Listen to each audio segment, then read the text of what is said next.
درود و احترام بر شنوندگان و بینندگان رسانه پارسه.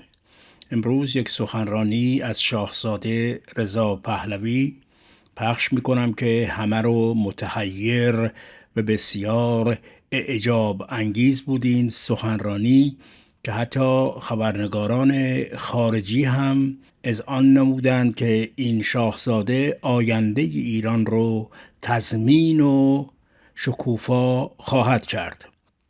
بسیار صحبت‌های خوبی شاهزاده انجام داد و بسیار شورانگیز و پرصلابت بود و بعد از آبروریزی پزشکیان در امریکا و همراهانش این سخنرانی شاهزاده میتواند مرهمی باشد بر درد هموطنان و کسانی که دیدند چگونه به کرنش افتادند و همه صحبت‌هایی که قبلاً می‌کردند درباره گردنکشی و هارتوهود کردنی که به کشورهای خارجی خط نشون می‌کشیدند تمام شد و فهمیدند که رفتنی هستند و صحبت‌هایی که پزشکیان و خامنه‌ای انجام دادند.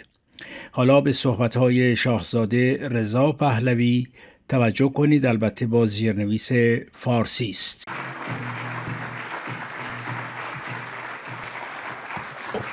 سپاس و درود به همگی شما. سپاسگزارم. مرسی. Thank you so much. Ladies and gentlemen, good afternoon. Mr. Ramzan, Dr. Ganji, members of the Mufti Board of Directors, thank you for having me. It is a pleasure to be back with all of you and to speak for the first time at the Iran conference. I would like to begin by commending Mufti on the remarkable progress it has made in the past few years. As recently as 5 years ago, the Iran conversation in Washington, D.C. was dominated primarily by the Islamic Republic's nefarious lobby and secondarily by fringe groups. In only a few years, those two well-funded, state-backed interest groups were given a run for their money by an underdog, Mufti. Now, finally, there's a true and honest voice for Iranians in Washington. You should be proud of what you have accomplished, but there's much more to be done. Our challenge today in the fight for Iran's liberation is not only political, but also economic. It is not only about freeing our people from political repression, but also from the shackles of poverty. That is why I am so pleased to speak about the Iran Prosperity Project and the plan for and path to our nation's economic reconstruction. Nearly half a century ago, Khomeini, ever eloquent, defined the Islamic Republic's economic strategy by proclaiming that economics is for donkeys. اقتصاد مال خر است. It was this ignorance and arrogance, beyond his brutality and backwardness, that destroyed the lives of millions of Iranians and cost the world a valuable trading partner, promising market, and reliable creditor. Today, Iran should have been the South Korea of the Middle East, but it has instead become the North Korea of our region. The gross domestic product numbers prove it. In 1977, Iran's real GDP per capita was more than twice that of South Korea. Today, South Korea's is more than 7 times that of Iran's, and devastatingly, Iran's real GDP per capita has never reached its pre-revolution level. As a result of an economic policy determined by those who believe it should be guided by livestock, Iran has missed out on the digital and internet revolutions, the globalization age, and we are in the midst of missing out on the artificial intelligence era. In addition to foregoing such new opportunities, Iran has given up our natural advantages, losing our leading role in the world's energy market. Far from the pivotal supplier of energy we were 50 years ago, Iran is merely a marginal player. A corrupt few have prospered, while a nation has suffered. But there is hope. Indeed, much more than just hope. Unlike Khomeini, I will make no promises of free water, free buses, or free utilities. What I offer instead is a vision informed by ongoing consultations with renowned economists and successful business leaders. It is their expertise and knowledge that has helped me form the principles I believe should brace up our economy in a secular, democratic Iran. First, economic policy must trust citizens to make decisions based on their own interests. Second, the government should create opportunities for all citizens to thrive. Third, policies should empower individuals by fostering personal responsibility and innovation. Fourth, a dynamic economy depends on respecting private property and safeguarding it from interference. Fifth, market mechanisms should guide economic interactions between citizens whenever possible. Sixth, the government must remove barriers and foster conditions for domestic entrepreneurs by ensuring investment security and creating a business-friendly environment. Seventh, controlling inflation requires fiscal discipline and the establishment of an independent central bank. Eighth, barriers to women's participation in the labor market must be eliminated. Ninth, productivity driven by enhancing human capital and adopting technology should fuel economic growth. Tenth and finally, Iran must rejoin the global economy and create conditions that attract foreign investment.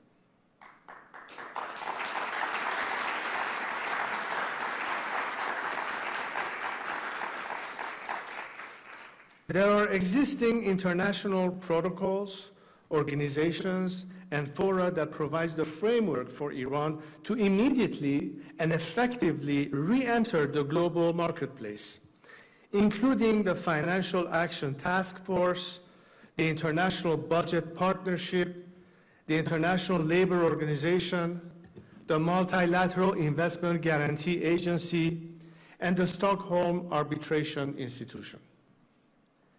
In order to rebuild our economy, restore prosperity, and revive our nation, Iran does not need to reinvent the wheel. But we do need to abide by the economic principles that have helped other countries and regions to achieve economic revitalization. In order to achieve that aim, both our people and basic practicality demands a roadmap for economic recovery and national reconstruction. It is for that reason that I am so pleased to be here for the unveiling of the first phase of the Iran Prosperity Project. This team of economists and subject matter experts are doing more than talking and philosophizing about Iran's economic woes. They are developing concrete and implementable solutions. As we have just heard, in the first phase of the project, which they have just completed, they have outlined the immediate financial and social stabilization plan for the first 100 days after the collapse of the Islamic Republic. Shortly, they will begin the second phase of the project, focused on the transition period, and the necessarily political and legal stabilization, and the third phase focused on long-term economic reconstruction and investment opportunities. As IPP will undoubtedly document in the next phases of its work, Iran is perhaps the world's last significant frontier market. With 85 million extremely well-educated, young, talented people, it is yearning for investment and teeming with opportunity.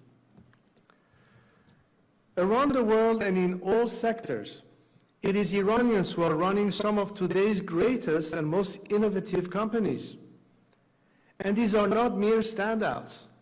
Iranians in the diaspora consistently rate among the highest educated and highest earning of any group. That natural ability, combined with the drive and desire of today's youth in Iran, who have been deprived of so many opportunities, can propel us to become one of the world's most advanced startup nations. We can turn our universities from centers for indoctrination of our youth and segregation of women into leading global research centers, using the ties of leading Iranian academics in the West with so many other brilliant academics, researchers, and scholars. Our vast nation, from the shores of the Caspian Sea to the meadows of Deilam, to the snow-capped peaks of Sabaland and Sahand in Azerbaijan, to the lush green mountains of Zagros in Kurdistan, to the plains of Baluchistan, to the Arvan River in Khuzestan, to the deserts of Khorasan and Kerman, to the coastal towns and villages of the Persian Gulf, Iran can become a hub for regional and international tourists.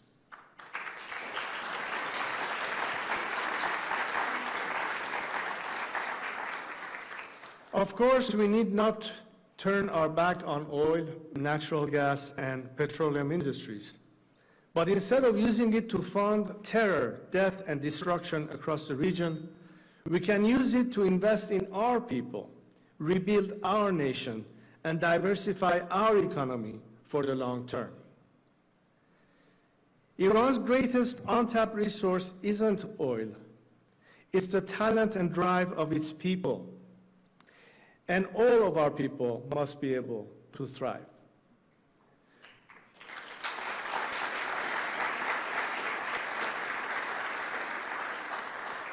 This economic recovery is of special importance for underserved areas of our country, from the Kurdistan province to Sistan and Baluchistan, Khuzestan, Lorestan, and Kermanshah.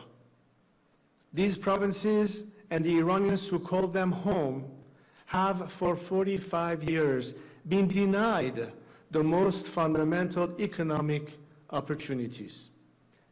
In a free Iran, that must not stand. Our national wealth and opportunities must serve all Iranians.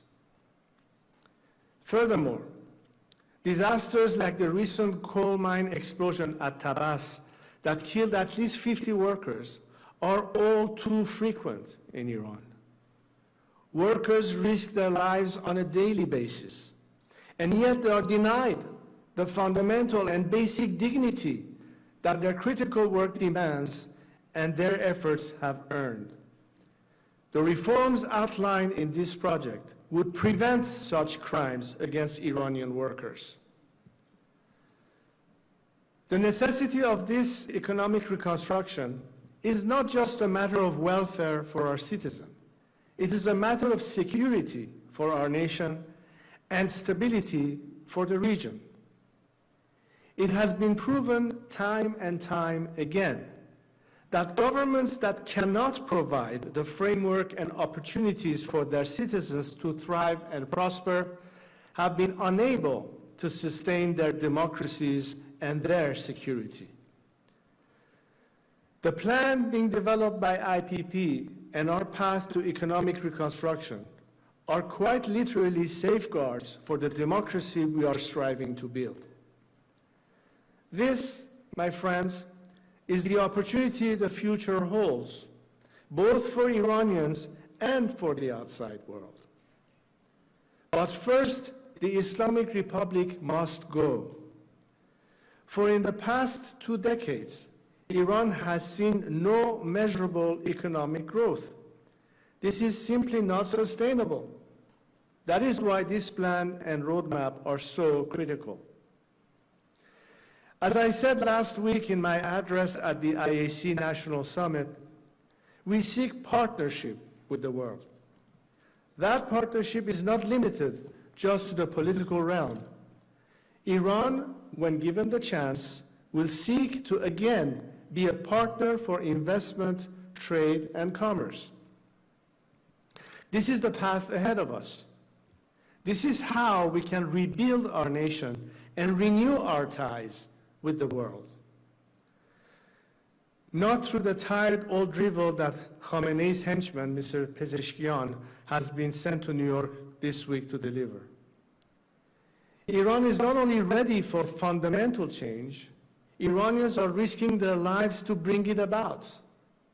The time will come, and when it does, it will present a historic opportunity and even greater responsibility for the Iranian diaspora.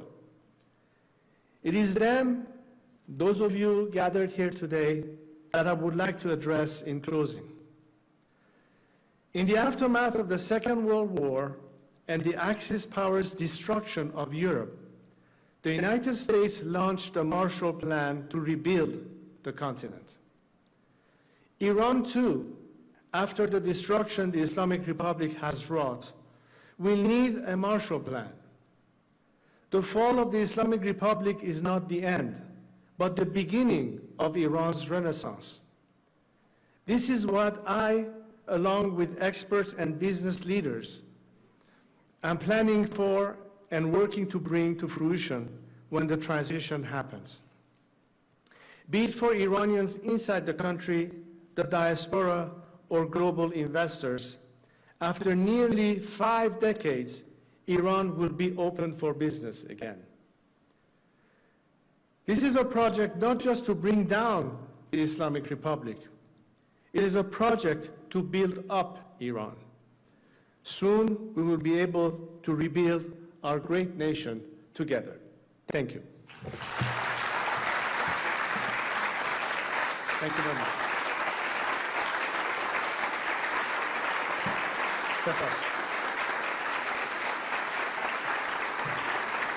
شما هم اگر نظر و یا پیشنهادی دارید لطفاً در کامنت ها نظر و پیشنهاد خودتون رو درباره این سخنان شاهزاده رضا پهلوی بنویسید.